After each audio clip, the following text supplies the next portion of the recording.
अस्सलाम वालेकुम, मैं हूं नुसरत मलिक और आज मैं आपको सिखा रही हूँ सूजी के पकोड़े बनाना। तो चलें स्टार्ट करते हैं। बिस्मिल्लाहिर्रहमानिर्रहीम, वल्लाहु खैरुर राज़िकीन। खूबसूरत दुआ के बाद चलते हैं अपनी रेसिपी की तरफ। और रेसिपी शुरू करने से पहले रमज़ान आ रहा है, आप सबको रमज़ान की बहुत बहुत मुबारक हो। खुदा करे कि ये महीना जो हमारे लिए रहमतों का, बरकतों का महीना साबित हो और खुदा सबको अपने हिफ्ज़ व ईमान में रखे। I also want to thank my friend Crystal for making this beautiful mask apron for मी।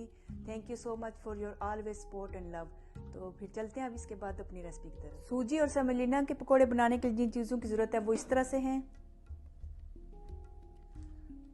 सूजी के पकोड़े बनाने के लिए जो सबसे पहले चीज़ चाहिए वो है सूजी। सेमोलिना 2 कप मैंने ली है। सिलांट्रो हरा धनिया ½ कप। योगर्ट दही 1 cup. Green onion 1 cup. Spinach 1 cup.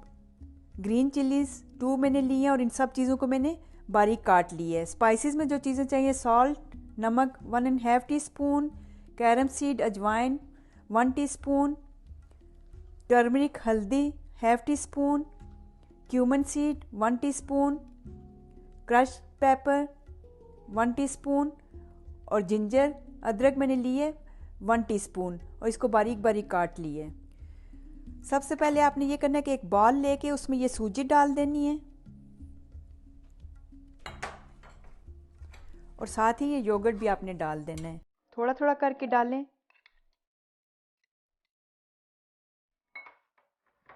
और इसको किसी फोर्क वगैरह से मिक्स कर लें या हाथ से भी कर सकते हैं।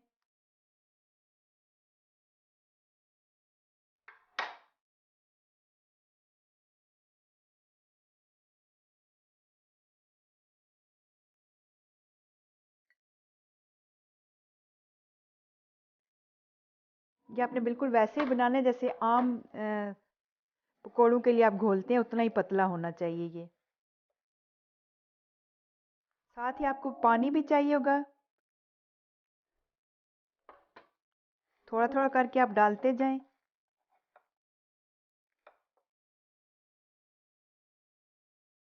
ये सूजी इस तरह से पतली होनी चाहिए। तो इसके बाद आप 15 मिनट के लिए इसको रेस्ट दे दीजिए। ये 15 मिनट हो गए मुझे इसको कवर किए हुए। चेक कर लेते हैं। सूजी अच्छे तरीके से फूल गई। अब इसमें आप बाकी जो ये स्पाइसेस थे ये सारे डाल दें। Salt, cumin seed, carom seed, turmeric, crush paper, ginger, ये आपने पहले डालने हैं और इसको अच्छे तरीके से इनमें मिक्स कर लीजिए। इसमें थोड़ा सा पानी और डाल दें।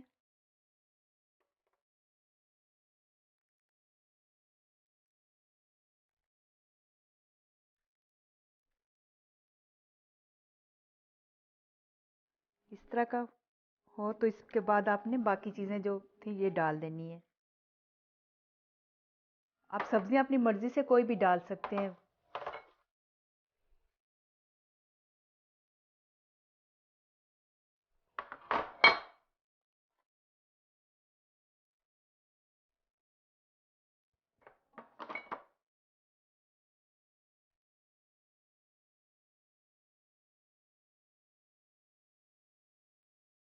डाल के मिक्स कर लीजिए।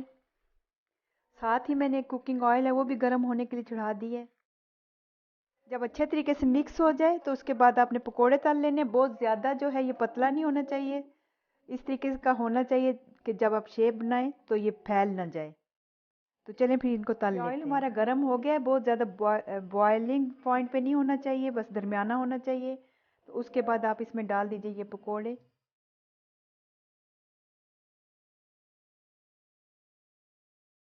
डालने के बाद आपने आंच जो है दरमियानी कर देनी है।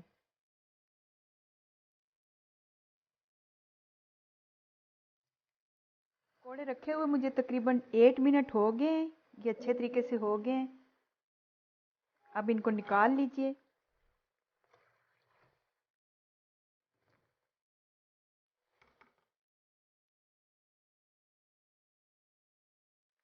जितनी देर में हमारे पकोड़े रेडी होते हैं, मैं इसके साथ जो ग्रीन चटनी सर्व होती है वो दिखा देती हूँ। सिलांट्रो इसके लिए मैंने लिया है ½ पंच।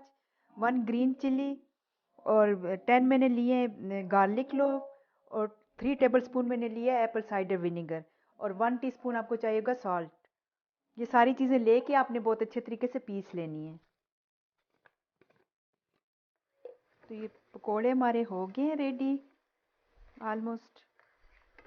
तो अब इनको निकाल लेते हैं और अब मैं आपको दिखाती हूँ इसकी फ़ाइनल लुक आपको। तो सूजी के पकोड़े हमारे रेडी हैं। ये है इसकी फ़ाइनल लुक, आप देख सकते हैं। इसको आप सर्व कर सकते हैं ग्रीन चटनी के साथ, केचप, चिल्ली सॉस के साथ। और ये बहुत ज़्यादा जो है ऊपर से क्रिस्पी बनते हैं। आप आपको दिखा भी देती हूँ। और अंदर से बहुत ज़्यादा ये नरम होते हैं। तो उम्मीद है मेरी आज की रेसिपी आपको पसंद आई होगी। इसके साथ मुझे इजाज़त दीजिए और जाने से पहले अगर मेरी रेसिपी आपको अच्छी लगे तो अपना फीडबैक ज़रूर दीजिएगा, लाइक और सब्सक्राइब भी करें। ओके, अल्लाह हाफिज़।